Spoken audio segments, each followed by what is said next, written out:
ఈ నెల 18వ తారీఖు నుంచి తెలంగాణ రాష్ట్రంలో పనిచేస్తున్న వివోఏల జేఏసీ ఆధ్వర్యంలో సమ్మె చేస్తున్నారు. ఈ సమ్మెకు ఏఐటీసీ ఆధ్వర్యంలో సంపూర్ణ మద్దతు ఇస్తున్నాం. నిన్నే మళ్ళీ ఏఐటీసీ రాష్ట్ర నాయకత్వం మంత్రి సీతక్క గారిని కలిసింది. ఇప్పటికైనా కూడా రాష్ట్ర ప్రభుత్వం వివోఏలు చేసిన సమ్మెను వెంటనే పరిగణలోకి తీసుకొని ఈ రాష్ట్ర జేఏసీ నాయకత్వాన్ని పిలిచి చర్చల ద్వారా ఈ సమస్యలను కూడా పరిష్కరించాలని డిమాండ్ చేస్తున్నాం. ఎందుకంటే తెలంగాణ రాష్ట్ర సాధనలో వివోఏలు అత్యంత కీలక పాత్ర పోషించారు. ఈ రాష్ట్రం సాధించుకోవడంలో ముందు వరుసలో ఉన్న వివోఏలు ఏ ప్రభుత్వం వచ్చినా కూడా గత 20 ఏళ్ల నుంచి వీళ్ళంతా కూడా పనిచేస్తున్నారు. అంటే పాలక ప్రభుత్వాలు ఎన్ని మారినా కూడా ఎన్నికల సమయంలో వివోఏల సమస్యలను పరిశీలిస్తాం, వీళ్ళ వేతనాలు పెంచుతాం, వీళ్ళకు ఈఎస్ఐ, పిఎఫ్, గ్రాట్యుటీ, బోనస్ అన్ని సౌకర్యాలు కనిపిస్తామని చెప్తున్నాడు ఎన్నికల సమయంలో. కానీ గద్దెనెక్కిన తర్వాత వీళ్ళ సమస్యలు ఏవి కూడా పరిష్కరించారు. వీళ్ళంతా కూడా చాలని వేతనాలు తీసుకుంటూ సుమారుగా ఈ యొక్క రాష్ట్రంలో 1 కోటికి పైగా మహిళా సంఘాలు ఉంటాయి. ఈ మహిళా సంఘాలందరినీ కూడా వాళ్ళ ఆర్థిక లావాదేవీలు కానీ వీళ్ళంతా సంఘటితం చేయాలని ఈ మహిళలను అంటే ముఖ్యమంత్రి గారు పదే చెప్తారు, 1 కోటి మంది మహిళలను కోటేశ్వరులు చెప్తా అంటారు. కానీ ఈ 1 కోటి మంది మహేశ్వరులను కోటేశ్వరులు చేయడంలో ఈ మహిళా సంఘాలలో వివోఏలు అత్యంత కీలక పాత్ర పోషిస్తున్నారు. వీళ్ళని వెంటనే వీళ్ళకు కూడా కనీస వేతనం 26,000 రూపాయలు చెల్లించి సుప్రీంకోర్టు తీర్పు ప్రకారం సమాన పనికి సమానం వేతనం చెల్లించాలి.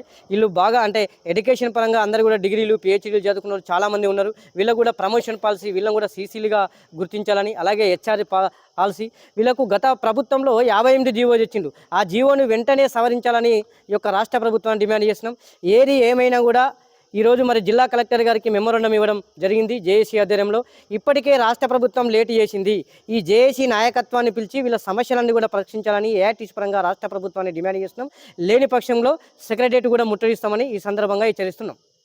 18వ తారీఖు వరకు ఈయన్ని జిల్లాలు అన్ని యూనియన్లు కలిసి ఈయన్ని జిల్లాలు ఈయన్ని మండలాలు అందరూ సమ్మె నోటీసు ఇవ్వవలసిందిగా మనం మీ అందరినీ కోరుతా ఉన్నాం. ఎందుకంటే సమ్మెలోకి వెళ్ళడానికి అన్ని యూనియన్లు సిద్ధమైన తర్వాత సమ్మె నోటీసు ఎందుకు ఇవ్వద్దు? సమ్మె నోటీస్ ఇస్తేనే కదా మీరందరూ మాతోటి కలిసి వస్తున్నారని అర్థమయ్యేది. రాష్ట్ర కమిటీ ఒక నిర్ణయం తీసుకుంది, సమ్మె నోటీసు కొనసాగుతుంది. పూరా డిమాండ్లు నెరవేరకపోతే ఏ సమయంలోనైనా సమ్మెకు పోవడానికి మనం సిద్ధమని చెప్పేసి అంగీకరించినాం. దాన్ని మండల లెవెల్లో మీరు సమ్మె లేదు ఏం లేదని చెప్పేసి విష ప్రచారాలను నమ్మొద్దు. సమ్మె లెటర్ ఇవ్వని మండలాలు మాత్రం సమ్మె నోటీసు ఇవ్వవలసిందిగా మీ అందరికీ కోరుతా ఉన్నా. 18 తర్వాత ఏ యూనియన్లు ఏమేమిది అనేది తర్వాత మళ్ళీ ఒకసారి సమావేశమై మళ్ళీ మీ ముందుకి కార్యాచరణ అనేది పెడతారు. మీరేం గందరగోళానికి గురి కావాల్సిన అవసరం లేదు. జేఏసీ నాయకులు, జేఏసీ మిత్రులందరికీ నేను తెలియజేస్తా ఉన్నా. ఎందుకంటే ఓకే, మనం పిలిచినప్పుడు మర్యాదపూర్వకంగా వాళ్ళు ఆహ్వానించరు, మనం వెళ్ళినాం.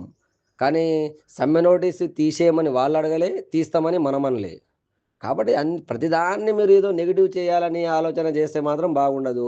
కలిసి వచ్చేటోళ్ళందరినీ కలుపుకొని వెళ్తాం, అదే జేఏసీ.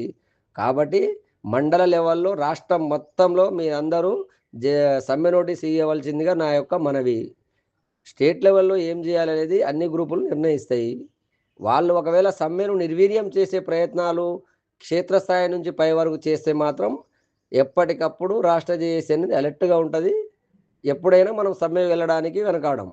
ఈ విషయాన్ని మాత్రం రాష్ట్ర జేఏసీ వివోఏలందరూ గమనించాలి. ఎవ్వరు ఏమన్నా సరే సమ్మెను వెనక్కి తీసుకునే ప్రసక్తి లేదని చెప్పేసి కూడా మనం వినిపించినాం.